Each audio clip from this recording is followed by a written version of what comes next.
What if I told you that in the Roman Empire, you could live peacefully for years and then suddenly be arrested? Not for stealing, not for violence, not for rebellion, but for the way you believed. No trial at first, no clear law written in stone, just a question. Are you a Christian? And your answer could decide whether you walked free or never came back. Here's what makes this even more disturbing. Rome was famous for religious tolerance. The empire absorbed gods from everywhere. Egypt, Greece, Persia, you could worship almost anything. So why, among thousands of cults and religions, were Christians singled out? Why did refusing to burn a pinch of incense turn ordinary people into criminals? Why did quiet gatherings in private homes make the most powerful empire in the world uneasy? Christians didn't attack Rome, they paid taxes, they obeyed laws, they prayed for peace. And yet, Roman officials described them as dangerous, subversive, even enemies of society. Some were arrested after being reported by neighbors. Others were interrogated simply because they wouldn't swear a few words to the emperor. Many had no idea what crime they were being charged with, only that their faith had suddenly become illegal. And here's the strangest part. There were moments when Christians could walk free immediately if they just did one small thing.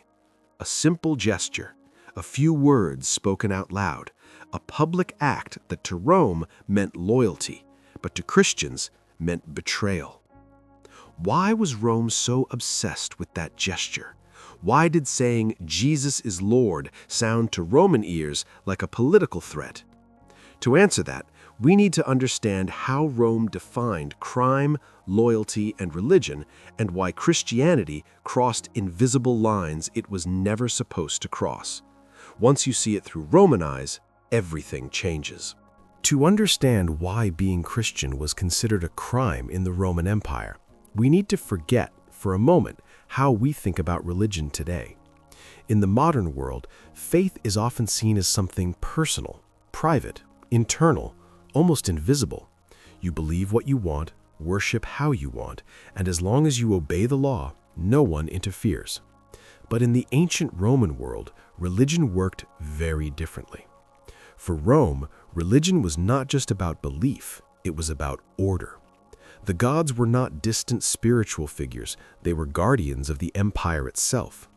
Public sacrifices, festivals, and rituals were believed to protect cities, ensure military victories, prevent disasters, and keep society stable. To honor the gods was not simply devotion, it was civic duty. And above all stood the emperor. Over time, loyalty to Rome became inseparable from loyalty to the emperor's divine authority. Offering incense was not about worshiping a man, it was about affirming allegiance to the system that held the empire together. This is where Christianity became a problem. Christians did not reject order, they did not call for rebellion, but they introduced something radically new: exclusive loyalty. They refused to worship multiple gods. They rejected public sacrifices. They would not acknowledge any lord higher than Jesus, not even symbolically. To Rome, this was not stubborn faith, it was dangerous nonconformity. The empire didn't see belief as private, it saw behavior as public. And when Christians refused to participate in the rituals that bound society together, Rome began to ask a terrifying question. What happens if others start refusing too? In this video, we're going to step inside that ancient mindset. We'll explore how Roman law worked, why religion and politics were inseparable, and how ordinary Christians, not famous leaders but everyday people, found themselves labeled criminals, not because they broke the law, but because they lived by a different one. And to understand that conflict, we need to start with Rome itself. To understand why Christianity collided so violently with the Roman Empire, we must first understand a fundamental truth about Rome. Religion was not a personal choice, it was a public responsibility. In Roman society, the idea of separating religion from politics simply did not exist. The gods were woven into every aspect of life. From the founding of a city to the launching of a military campaign, from planting crops to electing officials, religious rituals were believed to maintain harmony between humans and the divine. This harmony had a name, Pax Deorum, the peace of the gods. The Romans believed that if the gods were honored properly, the empire would prosper. If rituals were neglected or offended, disaster would follow. Famine, plague, military defeat. Religion, therefore, was not about spiritual comfort, it was about survival. This is why participation mattered more than belief. Rome did not care what you believed in your heart. You could privately doubt the gods, question myths, even mock them in philosophy. What mattered was what you did publicly. As long as you showed up, performed the rituals, offered sacrifices, and respected the gods of the state, you were considered a good citizen. This system allowed Rome to be remarkably tolerant. As the empire expanded, it absorbed gods from conquered peoples. Egyptian deities, Greek gods, Eastern cults, all were welcomed as long as they did not disrupt public order. Rome did not demand exclusive devotion. You could worship many gods, as many as you like. But there was one non-negotiable rule. You could not refuse the public rituals. Public sacrifice was not optional. It was a visible act of loyalty. When citizens gathered to honor the gods, they were reaffirming their commitment to Rome itself. Refusing to participate was not interpreted as religious difference, it was interpreted as rejection. And rejection in Roman eyes was dangerous. This danger became even more pronounced with the rise of emperor worship. Over time, emperors were honored as divine or semi-divine figures, especially in the provinces. Offering incense to the emperor was not about believing he was truly a god. It was a symbolic act, a public declaration that you accepted Roman authority. To refuse that act was to step outside the social contract. Now, imagine how Christians appeared in this world. Christians did not build temples, they did not erect statues, they did not participate in public sacrifices. They did not honor the gods that, according to Roman belief, protected the empire. To Roman observers, this behavior looked reckless, even irresponsible. If the gods were angered because Christians' refusal, wouldn't everyone suffer? This is where the accusation of atheism comes in. Romans called Christians atheists not because they believed in nothing, but because they rejected the gods that everyone knew were real. In a society where divine favor was tied to public safety, this rejection felt threatening. But there was something even more unsettling. Christians were exclusive. They did not simply add Jesus to the list of gods. They refused to worship any other. They claimed that their God alone was worthy of devotion and that all others were false. This was unprecedented. Rome could tolerate almost anything except exclusivity. From Rome's perspective, Christianity wasn't just another religion, it was a refusal to play by the rules. And rules mattered deeply in Roman law. Roman legal tradition was less concerned with internal belief and more focused on behavior that disrupted social harmony. Crimes were often defined not by written statutes, but by precedent and perceived threat. If an action undermined unity, stability, or public confidence, it could be treated as criminal, even without a formal law against it. This is why, for the first few centuries, there was no single law explicitly banning Christianity. Christians were prosecuted under broader categories: superstitio, illicit superstition, refusal to honor the gods, or disloyalty to the emperor. In other words, Christianity wasn't illegal because it existed. It became illegal because it refused to conform. And conformity in Rome was everything. Christians disrupted the invisible system that held society together. They withdrew from festivals, they abstained from sacrifices, they gathered in private rather than public spaces. To Roman eyes, this secrecy made them suspicious. What were they hiding? Why meet at night? Why avoid scrutiny? Fear filled the gaps where understanding was absent. Rumors spread easily in such an environment. Christians were accused of antisocial behavior, of undermining tradition, of refusing to honor ancestors. Some even believed that natural disasters were divine punishment for Christian disobedience. In this climate, it didn't take much for suspicion to turn into accusation.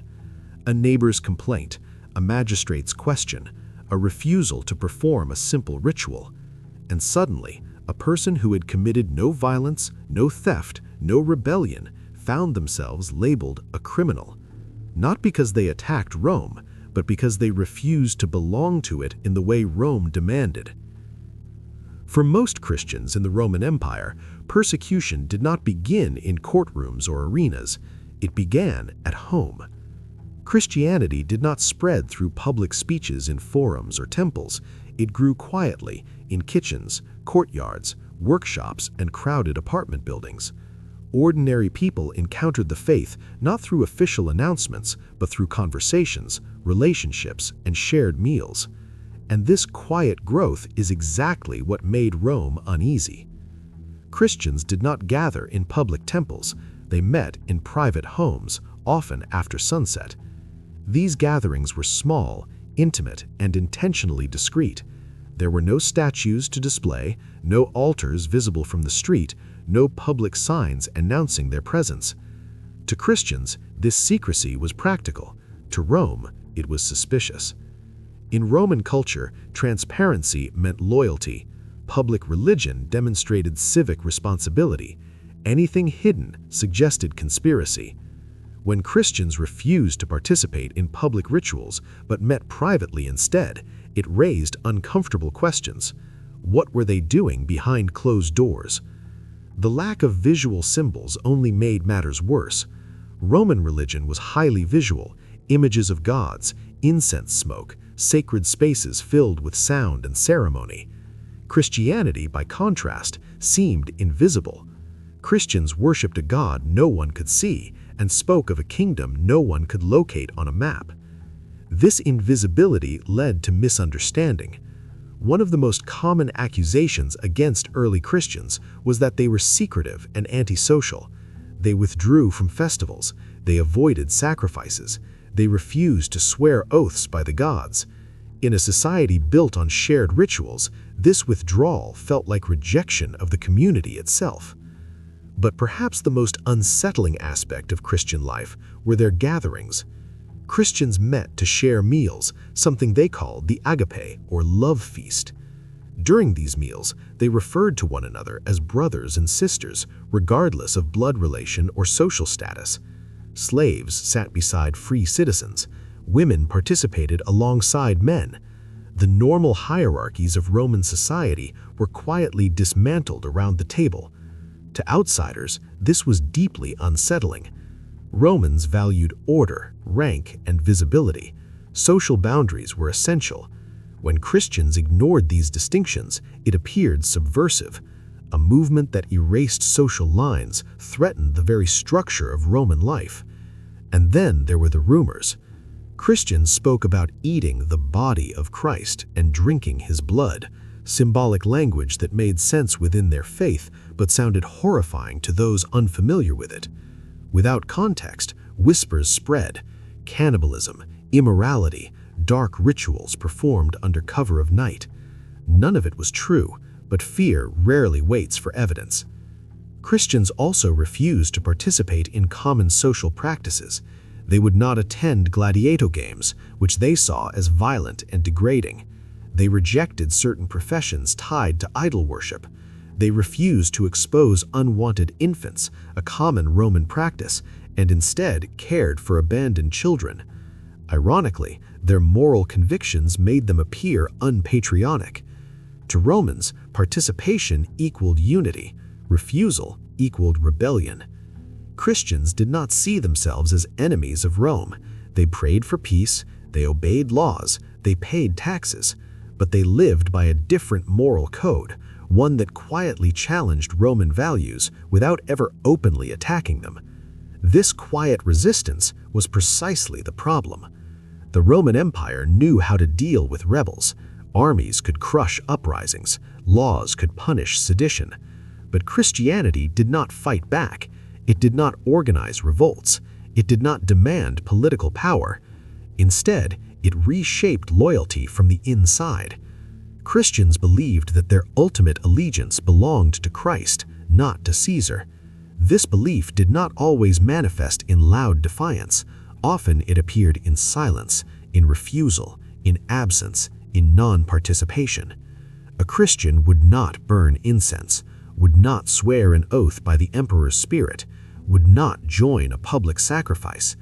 Each refusal was small, but together they formed a pattern, and patterns alarm empires. What troubled Roman officials was not what Christians did, but what would happen if others followed their example, if loyalty became selective, if public rituals lost participants, if devotion shifted away from the gods that supposedly protected Rome. In this environment, suspicion became policy. Christians were not hunted continuously, but they were always vulnerable. A complaint could trigger investigation. A local magistrate could demand proof of loyalty. The test was simple: perform a sacrifice or face consequences. Many Christians lived with this tension daily. They worked jobs, raised families, shared meals, all while knowing that a single accusation could expose them. Faith was not abstract, it was lived under constant uncertainty. Some tried to blend in quietly, others were more visible. Some fled when danger grew too great, others stayed and accepted the risk. What united them was not recklessness, but conviction. They believed that participating in pagan rituals, even symbolically, meant denying their faith. And for many, denial was worse than death. This is why persecution often felt sudden. One day, a Christian lived unnoticed. The next, they stood before a magistrate, asked to prove loyalty with a gesture they could not make. And in that moment, Christianity stopped being a private belief. It became a public crime. For a Christian in the Roman Empire, persecution rarely began with torture or execution. It began with a question. There was no dramatic arrest in most cases, no secret police hunting believers from house to house. Instead, a Christian would be brought before a local magistrate, often after being reported by a neighbor or identified during a broader investigation. The procedure was simple, almost disappointingly so. The magistrate was not interested in theology. He did not ask about Jesus' teachings, miracles, or resurrection. He did not debate doctrine. Roman law had little interest in belief. What mattered was loyalty, and loyalty could be proven with one act. The accused was asked to offer incense to the gods and to the emperor. Sometimes just a pinch of incense, sometimes a few spoken words, a public gesture meant to affirm allegiance to Rome and its divine order. For most people, this was trivial. Many Romans did not deeply believe the emperor was a god. The act was symbolic, a formality, a civic ritual. Refusing it made no sense to them, especially when lives were at stake. This is why Roman officials often seemed confused by Christians. Why die for something so small? To Romanize, the Christian refusal appeared irrational, stubborn, even arrogant. The magistrate's goal was not execution, it was compliance. Officials often encouraged Christians to reconsider, to be practical, to think of their families. Some were given multiple chances. Just do the ritual, they were told. No one is asking you to change your beliefs. You can believe whatever you want, just obey. But for Christians, this was not a harmless gesture. To burn incense to another god, even symbolically, meant denying the exclusive lordship of Christ. It meant crossing a line they believed could not be crossed. This is why Christianity as Lord became dangerous. In a Roman context, calling anyone Lord had political weight. The emperor was addressed as Dominus, Lord. Allegiance to Caesar was woven into religious language. So when Christians declared that Jesus alone was Lord, Rome heard something unsettling. Not a spiritual statement, a competing allegiance. To the Roman state, this sounded like refusal to submit to imperial authority. Not violent rebellion, but ideological defiance. And Rome understood the danger of ideas. The empire was built on unity.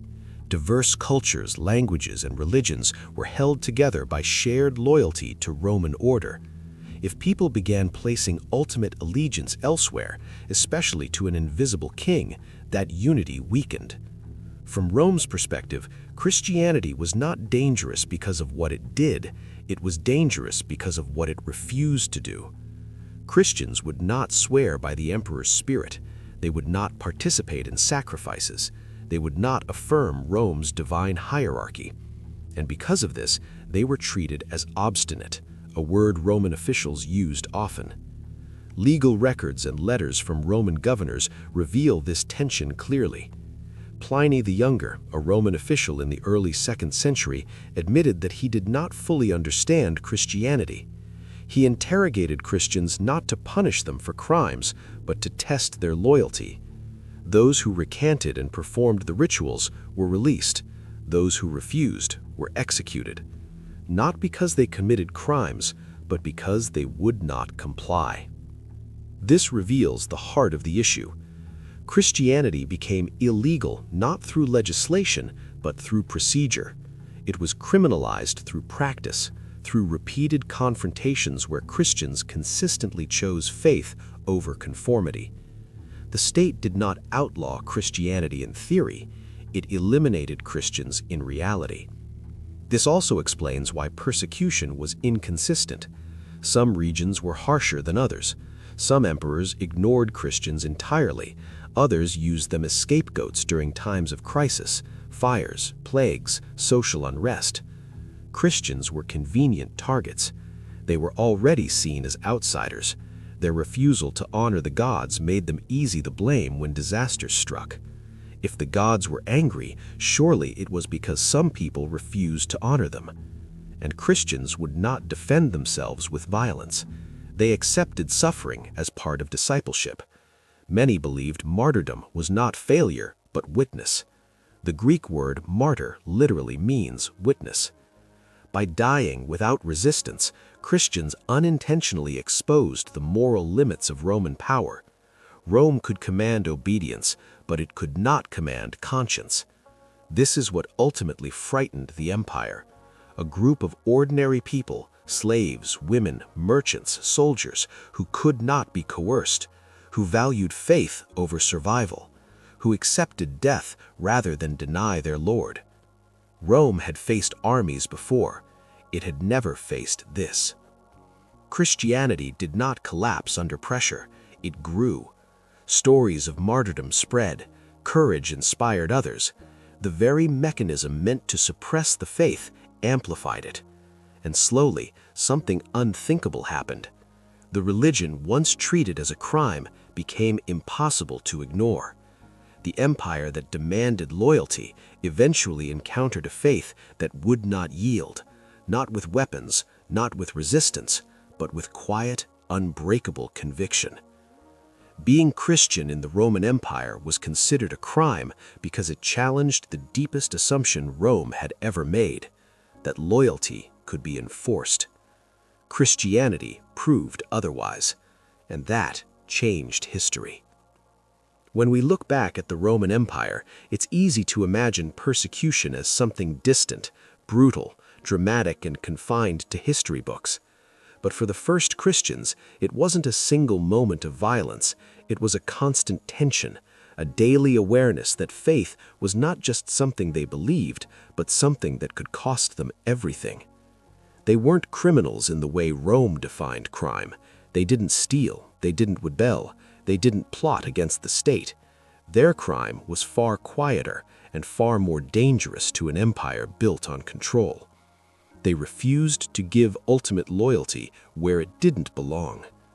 In a world where obedience was enforced by ritual and conformity, the Christians introduced a radical idea that conscience could not be commanded and that faith could not be reduced to a gesture. This story isn't just about ancient Rome, it's about what happens whenever belief, power, and loyalty collide. It's about the cost of conviction in systems that demand absolute allegiance. And some of the most transformative movements in history didn't begin with force, but with refusal. The first Christians didn't try to overthrow the empire. They simply lived by a different kingdom. And in doing so, they revealed a truth that still challenges us today.